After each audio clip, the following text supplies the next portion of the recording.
Non, j'avais choisi une stratégie de faire watch sur Julie Bochta sur panier marqué, quelque chose qu'on n'a quasiment pas travaillé puisque on est fait lundi et mardi.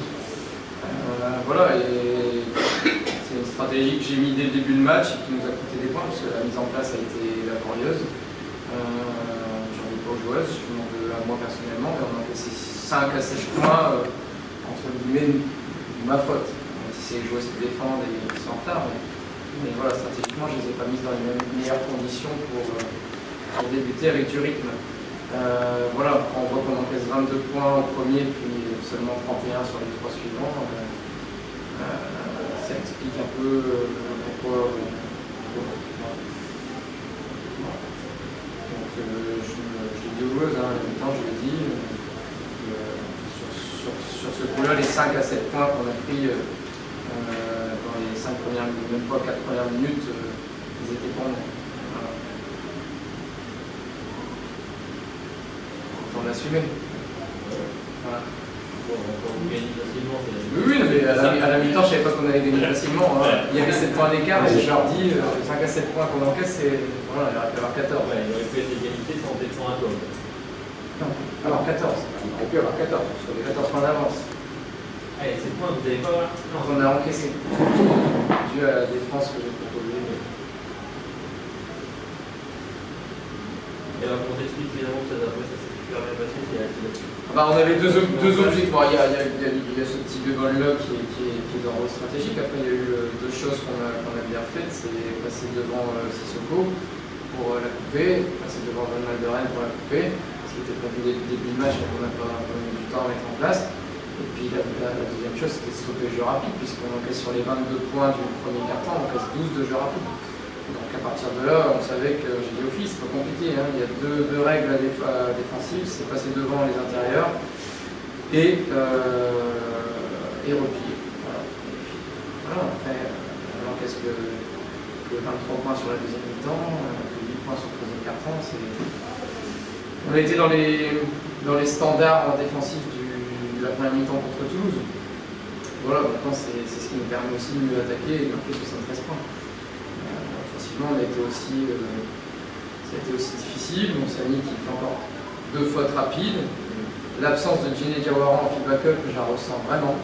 Parce qu'on a une Jenny Diawara qui en ce moment, que ce soit à l'entraînement ou contre Toulouse samedi, qui est vraiment importante dans le dispositif. Bon, ça, quand Sani a 2 fautes, ça se ressent. Voilà. Je ne vais pas non plus trop tirer sur Emma Messman, mais là je suis forcément obligé de la faire jouer 28 minutes. Voilà, donc c'est pas évident, on essaie de jongler, mais vraiment l'absence de Jenny Diawara, je pense qu'avec une Jenny Diawara, l'écart est beaucoup plus conséquent. Et même contre Petch, elle aura amené du dynamisme qu'on n'a pas eu. Donc je pense qu'il est quand même. Ça amène un peu ça pénalise un peu l'équipe.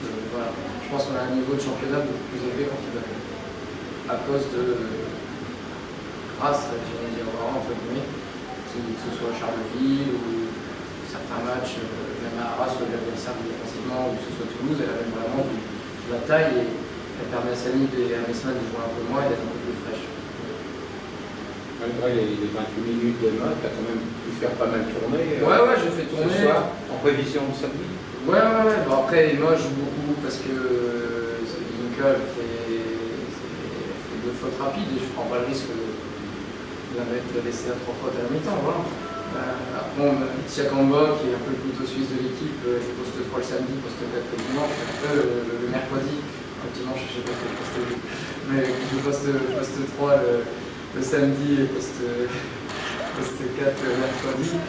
C'est pas évident pour elle, mais voilà, je suis assez satisfait d'elle. Ça fait 2 matchs qu'elle se relance. Et c'est vraiment une joueuse importante à cause du problème de ventre. À cause du cas de Diawara en FIBA Cup, et Tsiakamba est vraiment une joueuse très importante du dispositif. Lorraine aussi, ça fait 2 matchs. Et Lorraine aussi. Lorraine, c'est bien. Voilà, elle joue 17 minutes, 6 points. Pour Toulouse, elle joue 12 minutes, elle met 8 points. Lorraine a été très très importante défensivement sur Julie Bochta. Julie Bochta qui met que 5 points alors qu'elle en met 28 à Namur. Non, pardon, avec Namur. Donc voilà, Lorraine, elle a défendu comme elle a défendu sur Alex Montgomery de Tarbes, c'est-à-dire qu'elle m'a vraiment bien gêné. Et c'est un rôle défensif qui lui va bien face à des joueuses de ce calibre-là.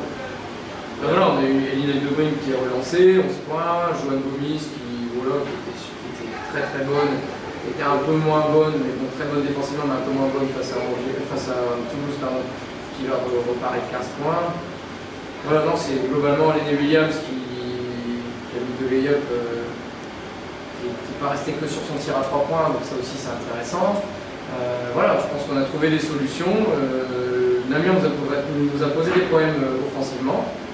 Lenny n'a pas eu de tir ouvert comme elle a eu contre Toulouse par exemple, mais elle a su varier son jeu. Ça c'est un objectif individuel de saison qu'on avait mis en place, parce qu'elle est connue en Europe maintenant.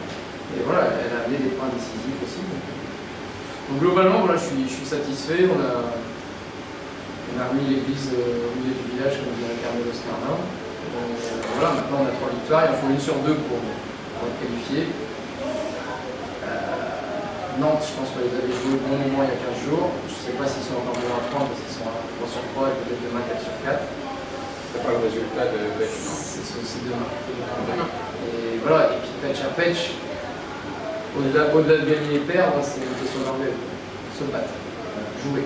Et ça peut passer avec 0 victoire sur 2 ou c'est pas possible? Ça peut passer en tant que meilleur 3e. Si, après, il faut que Namur il joue le jeu jusqu'au bout.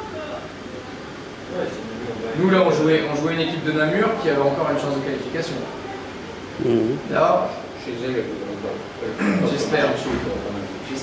Là, Petch et Nantes vont à Namur qui est déjà éliminé. Ils joueront pour l'OM, je ne sais pas. Confiance en la fierté des Belges. Oui, je sais. Mais voilà, non mais. Enfin là je suis loin comment dire, d'avoir un état d'esprit où on compte sur les autres. Là, à la limite, je n'ai même pas regardé le résultat. Ouais. C'est clair que si Nantes gagne à Petch. C'est quoi l'idéal? C'est ça? C'est que Nantes gagne à Petch? Non, c'est que Petch gagne. On a 27 points d'avance, on gagne de 27 pour Nantes. Donc l'avérage ferait qu'on perde de 28. Ouais, donc faut que... Voilà, avec le dernier match à Petch, Namur, je sais qu'il joue le mercredi, peut-être qu'on sera qualifié avant d'aller jouer à Petch, mais il faut que Nantes perde ce soir à Petch, qu'il perde la semaine prochaine à Naples. Non, même pas. Non, on va à Petch la semaine prochaine. Si Nantes perd à Petch demain, ça sent bon. Non, il faut qu'on gagne 1 sur 2. C'est la victoire de soir qui fait que ça sent bon. Moi, voilà. On a fait un bon match la semaine dernière, et voilà, c'est tout.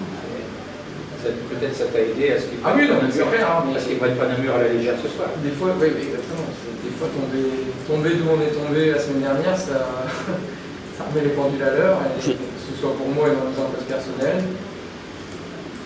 Pour les joueuses, là, on s'entraînait 4 fois dur, là, on s'entraîne dur. Hier, on s'est entraîné très dur. Je leur ai dit qu'ils ont pris une revanche samedi, et c'est pas forcément la bonne revanche, parce que le carton qu'on a pris, les claques qu'on a pris, c'est en FIBA Cup et il fallait vraiment faire en FIBA Cup. Donc voilà, maintenant c'est Bourges. Qui a perdu ce soir? Oui, on a regardé le match pendant l'échauffement avec le bas. On était déjà en train de préparer, mais Montpellier aussi, ouais. Bourges qui a 0 sur 3 voilà. Bon, le problème avec Bourges, c'est que souvent quand ils perdent en Euroleague, le client suivant fait les frais à domicile. Il aura du mal à passer dans le point. Là, j'en sais rien. Donc, enfin bon, je me mets sans pression, effectivement. L'année dernière, on y allait pour repasser avant-dernier, et là, on y va pour peut-être passer premier. Donc, Mais l'an dernier, c'est quand même un match qui nous avait relancé la défaite. Oui, parce qu'on perd de 3 points et on est vraiment pas loin. Bon, après, je pense que mentalement, ils ont pas abordé le match d'une manière très concentrée. Là, ils sont forcément obligés ils ont perdu contre les séries, donc je connais certaines personnes à Bourges, je sais l'état d'esprit avec lequel ils vont vouloir réagir. Maintenant, écoute, on va y aller. Pas de notre mieux. On va y aller déjà. Puis après, on verra. Après le premier, le deuxième, le troisième, le quatrième, on verra le score, s'il y a possibilité, pas possibilité. Et puis voilà. Mais bon, on va pas y aller en victime. Pas des îles, c'est ça. Voilà.